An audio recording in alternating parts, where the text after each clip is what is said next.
আসসালামু আলাইকুম প্রিয় শিক্ষার্থীবৃন্দ। আজকে আমরা ইন্টারোগেটিভের রূপান্তরটা শিখব খুবই সহজে। এটা ট্রান্সফরমেশনের একটি পার্ট, খুবই গুরুত্বপূর্ণ আমাদের এসএসসি এবং এইচএসসি পরীক্ষার জন্য। আমরা দেখতেছি এখানে টোটাল আমি 7টি রুল ব্যবহার করেছি। এই 7টি রুল যদি আমরা শিখতে পারি তাহলে আমাদের ইন্টারোগেটিভে রূপান্তর করতে আর কোনো সমস্যা থাকবে না। তাহলে আমরা দেখি 7টি রুল কি। প্রথম হচ্ছে, যদি অক্সিলিয়ারি ভার্ব থাকে তাহলে আমরা অক্সিলিয়ারি ভার্বটা শুধু সামনে বসিয়ে দিব। আর অক্সিলিয়ারি ভার্ব যদি না থাকে তখন সেখানে একটা মূল ভার্ব থাকবে, সেটা দেখে হচ্ছে আমরা ডু অথবা ডিড অথবা ডাজ বসাবো। আর এই দুটো রুলই হচ্ছে ইন্টারোগেটিভে রূপান্তর করার মূল দুটি রুল। এই দুটো রুলের ক্ষেত্রে প্রথম বাক্যটি যদি হাবোধক হয় এটাকে করতে হবে না, আর যদি প্রথম বাক্যটি নাবোধক হয় তাহলে করতে হবে হ্যাঁ। এটা হচ্ছে আমি এখানে লিখে দিয়েছি, অ্যাফার্মেটিভ হলে নেগেটিভ আর নেগেটিভ হলে হচ্ছে অ্যাফার্মেটিভ।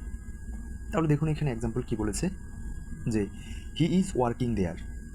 এখানে অক্সিলিয়ারি ভার্ব আছে, এই কারণে আমরা অক্সিলিয়ারি ভার্ব সামনে বসিয়ে ইসকে জাস্ট ইজেন্ট করেছি, আর বাকি অংশ যেভাবে আছে সেভাবে আমরা দিয়ে শেষে প্রশ্নবোধক দিয়েছি। তবে মনে রাখতে হবে এখানে ইসটা শুরুতে আইটা বড় হাতের হবে, আর হিটা ভিতরে হলে এইচটা ছোটো হাতের হবে। আর অক্সিলিয়ারি ভার্ব যদি না থাকে তখন মূল ভার্ব দেখে ডু ডিড ডাজ, তাহলে এখানে ওয়ার্কস আছে তাহলে হবে ডাজ, অর্থাৎ নেগেটিভ করলে ডাজেন্ট হবে। আর এখানে যদি শুধু ওয়ার্ক হতো তাহলে আমরা ডু লিখতাম, তখন আমরা ডোন্ট লিখতাম। আর যদি এখানে ইডি থাকতো মানে ওয়ার্কড থাকতো তাহলে আমরা এখানে ডিড লিখতাম। এরপরে তৃতীয় নম্বর রুল হচ্ছে, এভরিবডি এভরিওয়ান অল যদি থাকে সেক্ষেত্রে আমরা হু ডাজেন্ট লিখব অথবা হু ডিডেন্ট লিখব। যদি প্রেজেন্ট টেন্স লাইকস থাকে তাহলে হু ডাজেন্ট, আর যদি ফার্স্ট টেন্স ডিডেন্ট থাকে তাহলে হু ডিডেন্ট লিখবো আমরা।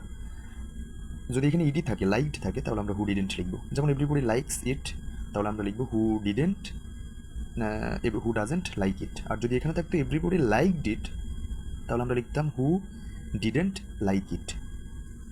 এরপরে এটা একদম সব থেকে সহজ, নোবডি নো ওয়ান নান যদি থাকে তাহলে সেক্ষেত্রে শুধুমাত্র আমরা হু বসাবো এখানে।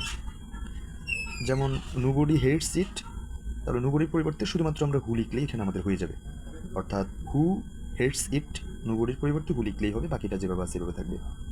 এখানে আমরা এসের জন্য ডাজ লিখেছি, এর জন্য আর লাইক হবে, লাইকস আর হবে না, শুধু লাইক হবে, কারণ ডাজটা তো লিখে ফেলছি আমরা। এবার আমরা খেয়াল করব আমাদের এইচএসসি পরীক্ষায় আসা, ঢাকা বোর্ড 2017 সালে আসা she is respected by everybody, তাহলে ইসকে আমরা শুরুতে লিখলে হবে ইজেন্ট, আর বাকিটা যেভাবে আছে সেভাবে লিখে দিলাম। তার মানে isn't she respected by everybody, শেষে প্রশ্নবোধক হবে।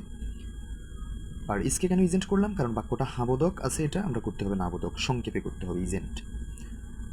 এরপরে আমরা এসএসসি পরীক্ষায় আরেকটা কোয়েশ্চেন আমরা দেখি, এখানে কি লিখেছে, যে এভরিবডি নোজ দিস, এটা হচ্ছে বরিশাল বোর্ড 2025 সালে এসেছে।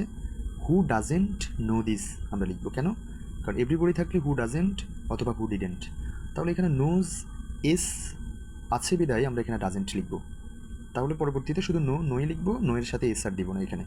তাহলে এভরিবডি নোজ দিস, এটার আনসার হবে হু ডাজেন্ট নো দিস। এবার আমরা এইচএসসি পরীক্ষায় আসা, ইন্টারমিডিয়েটে আসা একটা কোয়েশ্চেন দেখি, the tigress was now quite close to them.